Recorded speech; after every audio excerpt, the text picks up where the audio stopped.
Ella es una mujer adulta. ¿Qué? ¿De qué está hablando? La foto que le mandé es de nuestra hija adoptiva. Tiene 9 años. No, no es cierto.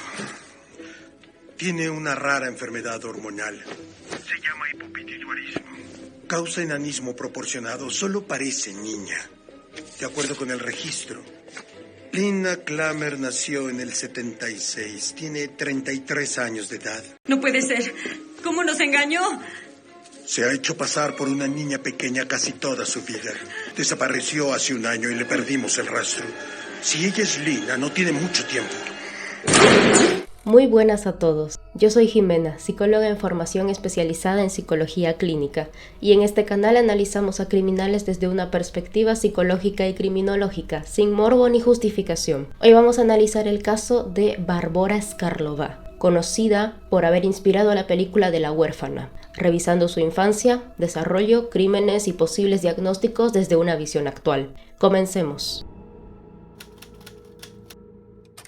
Primero, antes de hablar de Barbora, vamos a hablar de dos mujeres que fueron tanto víctimas como verdugos incitadas por Barbora a causar unos crímenes horribles contra dos niños, que eran sus hijos y sobrinos. Nacida en 1975 en Kurim, República Checa, Klara Mayerova mostró indicios de esquizofrenia desde joven, albergando la creencia de que era una figura divina elegida para una misión. Su hermana menor, Katerina Mayerova, padecía problemas psicológicos similares y ambas compartían fantasías delirantes, creando un mundo propio. A los 13 años, Klara intentó asfixiar a Katerina con una almohada, con la intención de luego resucitarla usando supuestos poderes divinos. Aunque se inició un tratamiento psiquiátrico para Klara, su madre lo interrumpió, negándose a aceptar que su hija estuviera loca, entre comillas. Años más tarde, mientras estaba en la universidad,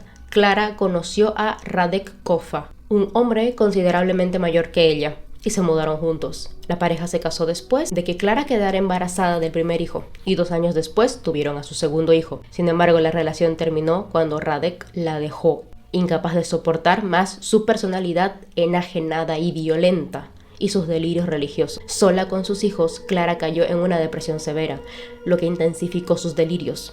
Le pidió a su hermana que se mudara con ella. Katerina, quien había pasado por una vida entrando y saliendo de instituciones de apoyo e incluso la cárcel, aceptó quedarse con su hermana. Tras el fallecimiento de su madre, las hermanas heredaron la casa familiar en Kurim y se trasladaron allí. Fue a través de sus estancias en instituciones psiquiátricas que Katerina conoció a Barbora Skarlova.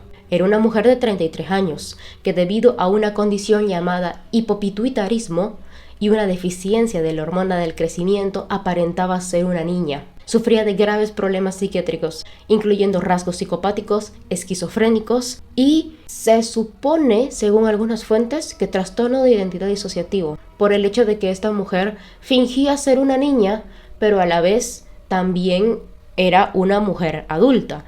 El problema es que esto no es el trastorno de identidad disociativo, así que yo no voy a afirmar que lo tiene, debido a que yo también puedo ponerme a fingir que soy una niña y luego a pretender ser una adulta, y eso no significa que yo tenga este trastorno. Entonces voy a decir solamente que tiene rasgos psicopáticos y esquizofrénicos, pero les dejo el dato porque eso hay en muchos documentos. Lo explico más a profundidad en el video que hice sobre Billy Milligan, un hombre que sí tenía trastorno de identidad disociativo.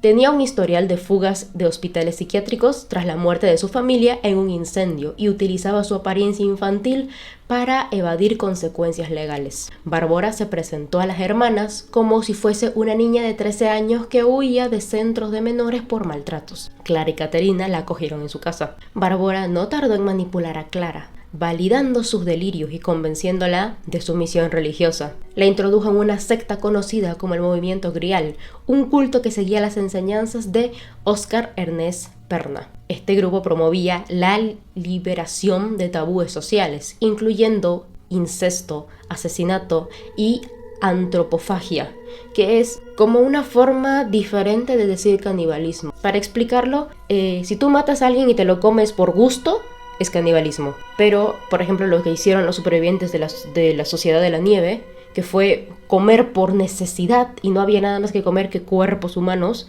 pues eso es antropofagia, no está considerado canibalismo porque no lo hicieron por gusto y ganas de querer comerse a otro ser humano, fue porque tenían una necesidad biológica de o como o me muero, básicamente. Así que en este caso sería canibalismo porque es comer por gusto. Eran dirigidos por un líder anónimo llamado el Doctor, que daba órdenes a través de mensajes de texto. Asumiendo el rol de la hija adoptiva de Clara, Bárbara desarrolló celos de los 2 hijos que tenía esta. Empezó a manipular a las hermanas, culpando a los niños de incidentes en la casa y asegurando que ellos eran la razón por la que el esposo de Clara la había abandonado en primer lugar. Bárbara sugirió que la única forma de controlarlos realmente era construir una jaula para castigarlos. Un fabricante local de perreras les construyó la jaula y las mujeres instalaron esta en el sótano. Los 2 niños, Ornej, de 8 años, y Jakub, de 10, fueron encerrados allí durante casi un año. Clara, ya adentrada en la secta, comenzó a ver a sus hijos como escoria.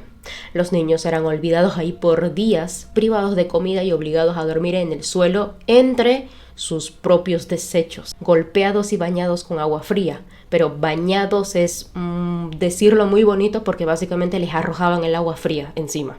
Diariamente el doctor enviaba instrucciones detallando maltratos que debían infringirles a estos niños. Bárbara ideó un plan para engordar a los niños con dulces para luego sacrificarlos y comérselos en un ritual.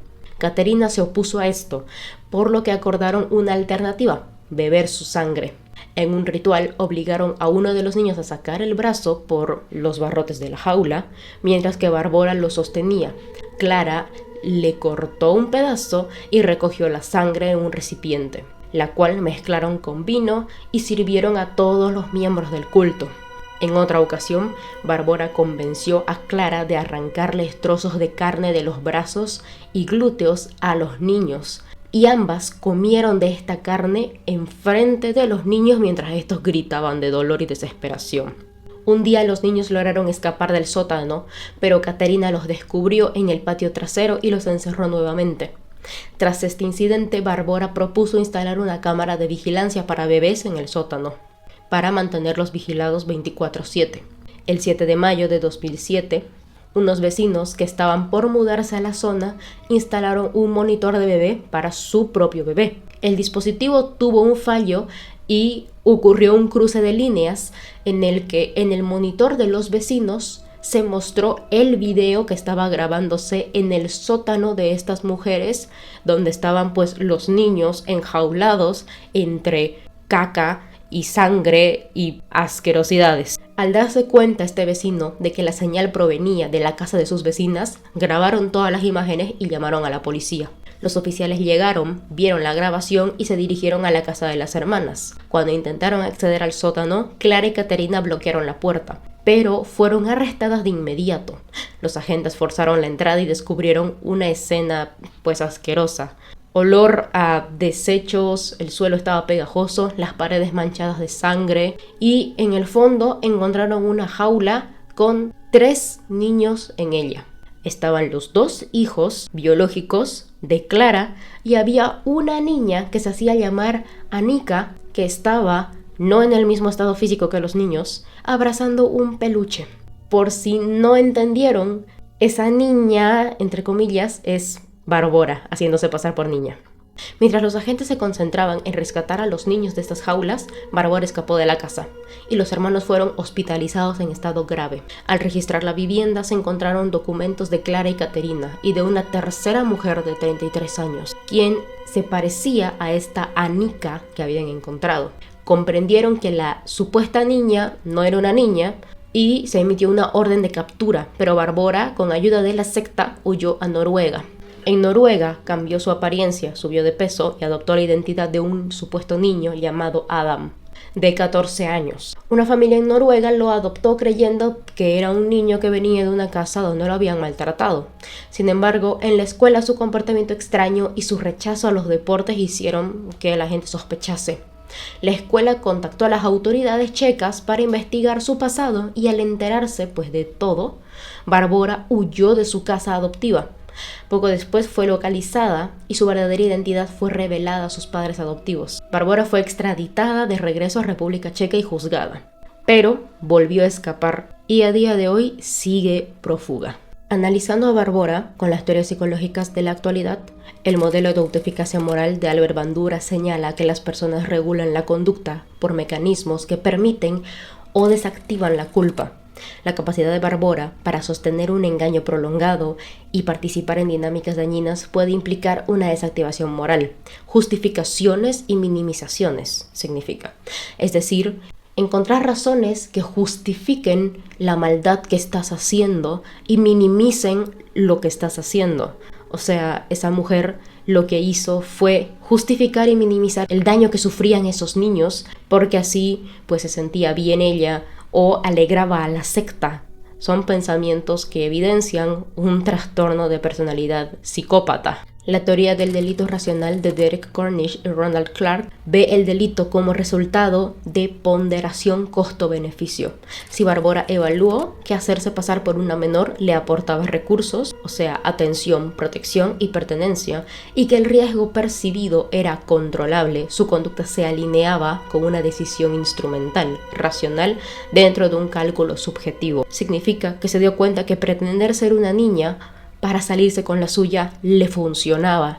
Entonces lo llevó al límite máximo posible en el que pudiese dañar a la mayor cantidad de gente posible y pudiese destruir la mayor cantidad de vidas posibles sin que ella fuese culpada, ya que como supuestamente era una niña, pues no la podrían juzgar como a un adulto se juzga. La evaluación moral de Barbora desde la perspectiva de la teoría del desarrollo moral de Lawrence Kohlberg analiza niveles de razonamiento. En el caso de Barbora, puede observarse un razonamiento moral orientado a la conveniencia o a la evitación de castigos, que son niveles preconvencionales, o estrategias que reinterpretan normas para protegerse, lo cual explicaría racionalizaciones y conductas instrumentalizadas, que básicamente explica el por qué ella cometía todos estos crímenes. Su razonamiento ético no estaba dentro de la empatía, que es que no voy a lastimar a otra persona porque es un ser humano y no merece ser lastimado, sino estaba simplemente porque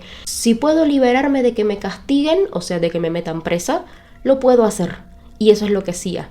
Es un razonamiento en el que solamente analizas lo que a ti te conviene, sin que te importe que otra persona salga lastimada porque a ti te gusta lo que estás haciendo. Y si otra persona sufre, pues no es mi problema, básicamente. Se puede diagnosticar a Barbora con trastorno de personalidad antisocial, o sea, psicopatía, y trastorno de personalidad narcisista, rasgos de trastorno facticio o conducta de engaño persistente y simulación. Además de que se puede quitar el diagnóstico de trastorno de identidad disociativo, ya que esta mujer no lo tenía. La gente cree que lo tenía porque ella fingía ser una niña, pero el trastorno de identidad disociativo no se trata de fingir ser otra persona.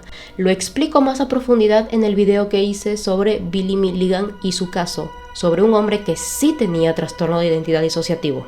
En conclusión, Barbora fue una mujer psicópata y narcisista que no le importó destrozar la vida de una familia y causarle traumas horribles a unos niños porque simplemente quería complacer una secta y pertenecía a esta secta en la que toda esa gente estaba mal. Toda esa gente eran psicópatas, porque es que no puede ser llamado de otra manera si vas a lastimar tan horriblemente a dos niños inocentes que no hicieron nada. Esta mujer es claramente una psicópata y yo he leído muchos artículos en donde tratan de venderla como una víctima, pero no lo es. Ella no es una víctima.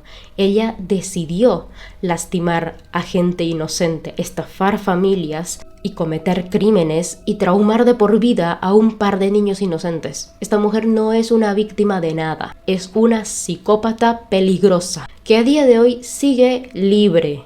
Y espero que no se vuelva a saber de ningún caso en el que esta mujer participe y dañe a nadie más. Hasta aquí el video de hoy. Si les interesa comprender más de la mente criminal desde una mirada clínica basada en la evidencia, suscríbanse y activen la campanita. Pueden sugerirme algún otro criminal que quieran que analice en los comentarios. Y recuerden, entender no es justificar. Nos vemos en el próximo video. Adiós.